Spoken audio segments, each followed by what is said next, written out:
everybody, and welcome to Pedaling Downhill in our first bike ride of 2024. It is the middle of February, literally just a few days away from Valentine's Day, and it's 50 plus degrees and very sunny. So I decided to grab the bike that I haven't looked at since November, throw some air in the tires, throw some lube on the chain, hope it's not too messed up to ride because the last thing it saw was Thunder Mountain. And we're gonna head on out to NBL and see what kind of fun we can find out there. I haven't rode a pedal bike on an actual trail since spring 2023, so this ought to be interesting. I figured I should also take the time to mention the fact that I did put the bike back into trail mode, which is basically just adding the bottle mount back to it so I can bring water with me. Oh hey, Airline Cycles. If you're looking for some shop service for your bicycle, or you're looking for some stuff to do your own service and you just need some parts, or maybe some tools, or just some tips to help you out, hit them up. Airline Cycles, that's the place to go. All right, we have brakes. I thought enough ahead to check that. And I'm hoping that there's no more snow left. Like I said, it's been since November since we've rode this, so we'll see if there's any issues. So far, it feels good.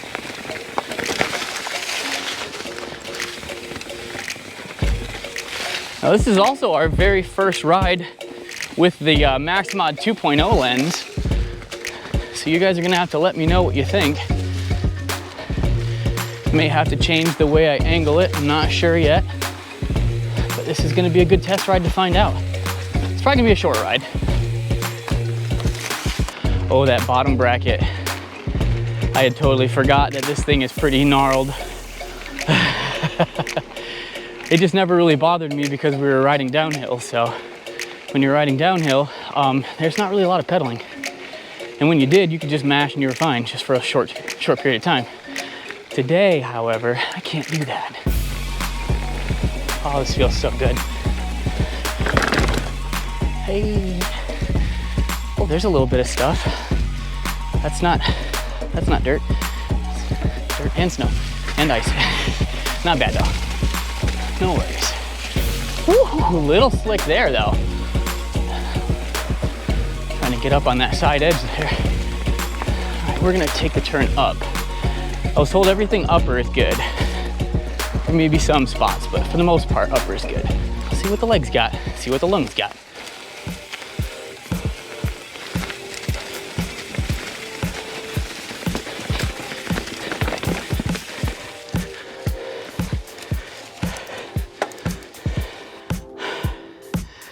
First break, number one. There's the first skinny right up ahead. Of course, the first skinny we come up to it's a pretty hefty consequence if you don't get it. Just be confident in your abilities to ride a bicycle on two wheels instead of fall off it. That's all you really have to do, right? Yeah, see? That's all you gotta do. Just be confident and just ride at the fucking thing. That worked out way better than it should have. First feature of the year. Dare I go for a round two on the other side? I dare. And I had to climb a little to get it, but we got it. Nice! So, we haven't lost the ability to skinny. Good. Good. It's been a little while since I've been here, and they've made some updates and changes to a few different trails. And I don't remember which ones, so I gotta kind of keep my eye out here. I always love this descent through the pines. It's always fun.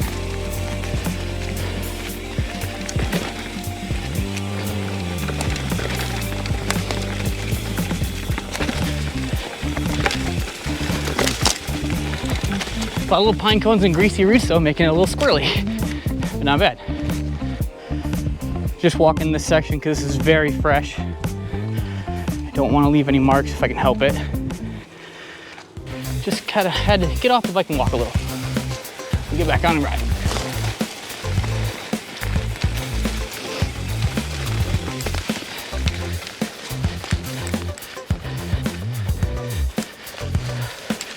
Ooh, oh, this is a reroute.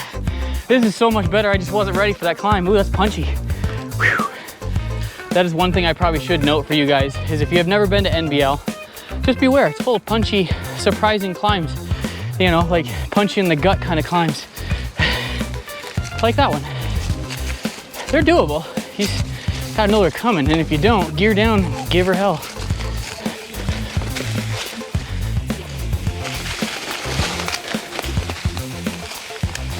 Hit the jumps, see how they are? Woo!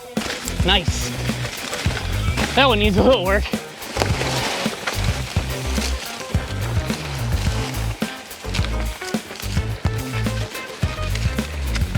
I'm gonna go left and take you guys down to the reservoir and show you that, see if it's still frozen. My guess is it is. Check that out, you guys. That is, wow, that is super cool.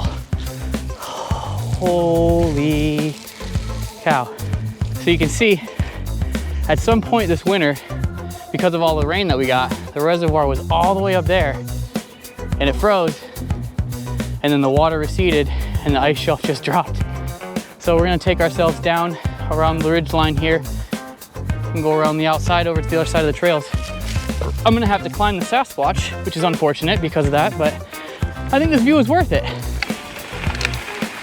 That is pretty crazy. This is where it gets tough. This is a real climb. Here we go. I'm so glad they dug out some of those bigger rocks that made this climb a little bit harder. Oh, but I just almost totally hosed myself, but we made it.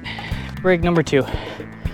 Just a little tired. Now, it wouldn't really be a first ride of the season if we didn't find something to drop off now, would it? So let's go do that. The bike seems solid enough. The brakes seem good. Suspension seems all right. Tires are fine. Wheels are good. It's time to drop something. Probably should have looked to see if there was a tree branch or debris. Didn't do that. Everything was fine. Don't do what I do. Do the opposite of that. Let's put the camera somewhere here. Trail side and give us another run. Take the turn to the left. Take your fingers off the brakes. Let it go. If this isn't your cup of tea and you're a beginner, perhaps you should go just a little bit further down to the left. There's a much smaller drop that's just a rock without an elevated platform that has a landing that's a little bit more mellow and might be more suited to beginners. However, if you've tackled that before, this is where you go next.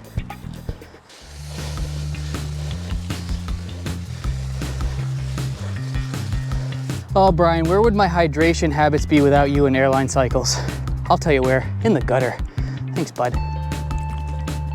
You know, your water even tastes better and it makes your bike 1% faster when you use these bottles.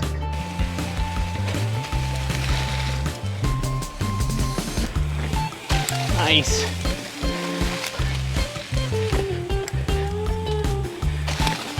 Not quite.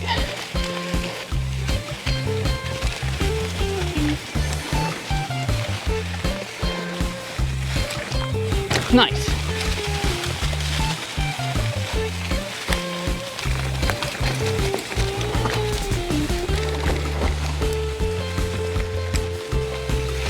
Down here into a couple of fun switchbacks.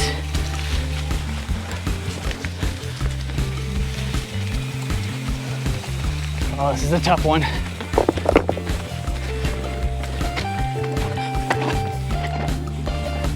Come on, come on, come on. Ha-ha! Made it. As you can tell, I don't make that one very often. So, huzzah there. Oh, that's a good berm. That is a nice berm. All right, we are coming around the bend, and then we'll be taking our last climb up and out. I never make this climb. It's through a creek and then up some steep, slick roots right after you go through the water. So your tires are already wet. But for you guys, we're gonna give it a try. All right, here we go. Up. Yeah, and that's it. We slipped on that one big root and that's all the momentum we had. Okay, so once you find yourself past the creek and up that climb, you're gonna find yourself in the living room area here. Basically an area where a lot of trails come together and a lot of trails kind of take off into different directions and you can go your merry way. However, if you're trying to go back to where we started, you're gonna come up, straight up, across the rock walkway, and ahead of you will be a tree with a blue arrow to the right and a green diamond ahead. That green diamond straight up ahead is where you're gonna wanna go. And that'll take you back to the High Woods parking lot where we started. Boy, howdy. I'm betting that wasn't a super long ride, but it sure felt like it. It's definitely dirtier than when I started. All right, you guys, that's gonna do it for today's episode of Pedaling Downhill. We rode a grand total of just over 4 miles. Yeah, I know, you're not impressed, but my legs sure are. Let me go ahead and just put that into proper perspective, however. That is 4 times more riding than I did last month and the month before combined. So when you put math to it, it's actually not that bad. So I got out there, shook down the bike. I know now what the bike needs before the springtime gets here. I shook my shelf down. I know what I need before the bike season gets here. I need to get on that spin bike and take care of myself. However, if I run into any snafus or snags on my bike, the good fellas over at Airline Cycles ought to help me get everything in line and ready to ride this spring. And they can do the same for you. Do you need parts? They can help you. Do you need information? They can give you that as well. Or maybe you're just lost on the entire thing and you just want to punt on it all. Drop the bike off to them and say, here's my basket case, take my money, fix my bike. They're really good at that as well. So reach out to my friends at Airline Cycles down in Colchester. They can rectify all your problems. But until then, you know what we like to say, get off that couch, get out of that chair, get on your bike and ride it somewhere, because it's nice. Oh yeah, just in case you didn't know, if you got Trail Forks and you missed the update, they're jacking up the price, like 20 bucks, I think, per user. So my wife and I, we are no longer going to be Trail Forks users as of this April when our current subscription expires, because I ain't paying that much. That's ridiculous. Trail Forks, get together, man. You're just a trail app. Why are you charging people almost $60? You're nuts. Speak with your dollars, people. Vote with your dollars. Don't give them to them. Keep them. If you know of an alternative to Trail Forks that's really good and doesn't cost a shit ton of money, link that down in the comments. Let me know. We'll give it a try this year. Yeah, Trail Forks ain't getting $120 out of myself and my wife combined. That's just stupid.